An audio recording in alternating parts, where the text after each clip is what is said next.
Alright guys, what's up? Welcome back. Today is going to be a quick video. I know Petrowski already did a guide on this, but I just wanted to cover it as well, just in case people didn't see that video. That video that he made was quite old, but yeah, these are some of the most well-known out-of-battle abilities, or OOB abilities.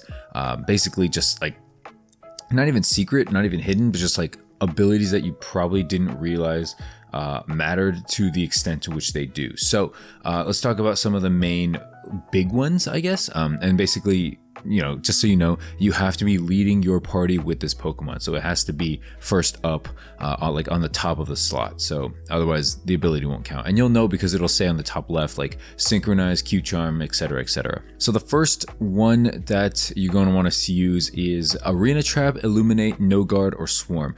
All of these are the same. Basically, encounters are increased by a flat 10%. This is really useful if you're hunting, if you're single encountering a specific like shiny Pokemon, like in the grass above like the Rapidash spot, or I don't even know, like maybe in the Safari Zone, for instance. I don't even know, you know, like there's very specific niche instances where you'll probably want this, but again, you're not gonna want it super often. Next up is Q-Charm. This is a very important one to know. This is very important for shiny hunting because opposite gender encounters are increased by a flat 25%. So if you wanted a shiny Dratini, for instance, a lot of people want their shinies that they're hunting to be female so that they can be easier bred later on. If you don't know what that means, watch my breeding guide for, you know, for kind of an in-depth analysis on what that means. But essentially, you are going to want a male Q-Charm Pokemon for, you know, a higher chance of females, and obviously vice versa, female Q-Charm Pokemon for more males.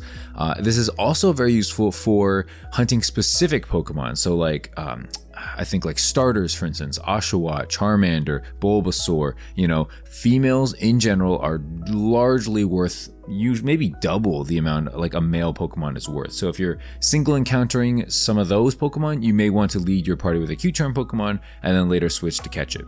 Another very important one, I guess 3, is Flame Body, Magma Armor, and Steam Engine. These basically all are the same, and what it does is will hatch your eggs at a 25% faster rate. So, you know, if you're hatching eggs, obviously like this is the best thing to have, you know, Chandelure, Macargo, like these are some of the main Pokemon that people use in order to basically hatch their eggs faster, because you want to see if you got that shiny Pokemon faster than, you know, it's kind of just like you're sitting around anyway. You might as well just sit around less time than otherwise. Next Pokemon up is Honey Gather. I actually don't know which Pokemon have this. I'm going to guess Combee, but I don't know for sure. They give a small chance to pick up a honey.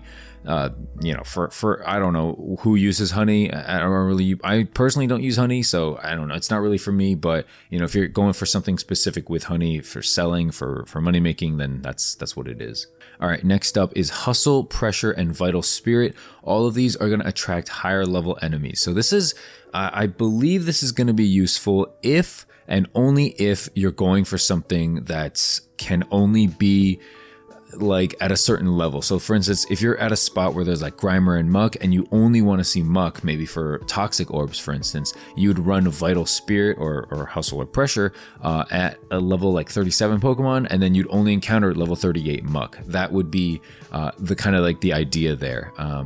Yeah, that would be the idea. I don't really know what else to say about that.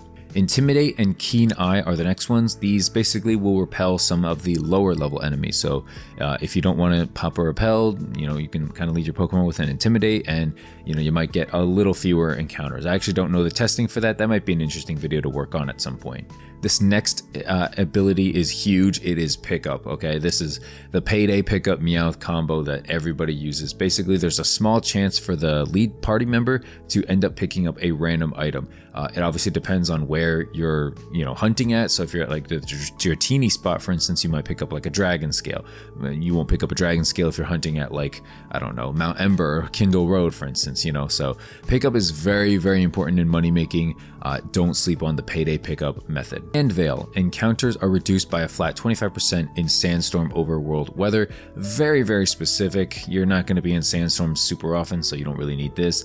The next one's kind of similar. Snow Cloak. Encounters are reduced by a flat 25% in a snowstorm overworld weather. Again, not really going to be in that much that like, unless you're, I guess, going for, like, you're going through something, but at that point, if you're hunting for something, you don't want less encounters, you want more encounters, so it doesn't really make sense to decrease the encounters in that sense. Stench, Quick Feet, and White Smoke are next. Encounters are reduced by a flat 10%. This is interesting. I don't quite know what the difference is between this one and the Intimidator Kenai, where it was repelling lower level enemies. I guess you see less Pokemon either way, but this way it's like a flat 10%. I don't really know the difference, but that is interesting. Sticky Hold and Suction Cups, these are the same ones. Basically, fishing encounters are increased by a flat 25%. This is pretty important in the case that you need, how do you want to call it? If you're going for fishing, you know, if you just want to see more encounters, you get a flat 25% increase. Not the worst thing in the world. So definitely do that if you want to, you know, hunt for a shiny while fishing. And then the last one that we're going to talk about today is Synchronize. Okay, so the nature of a wild encounter is going to have a 20% chance to match the Pokemon that you're leading with. So if you're, you know, you got a Kadabra or Alakazam, and it's got Adamant, you got a 20% chance that the Pokemon you encounter is also going to be having Adamant. So yeah, do that. Use that information to do with what you will. These are the most common out of battle abilities.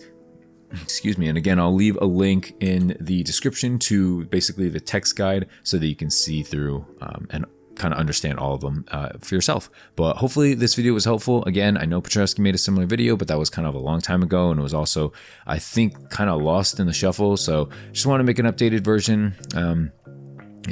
Yeah, I think we use the same text guide, so it is what it is. Thanks for watching. Hopefully you enjoyed it. Leave a like and subscribe if you're new, and I'll see you guys later. Peace.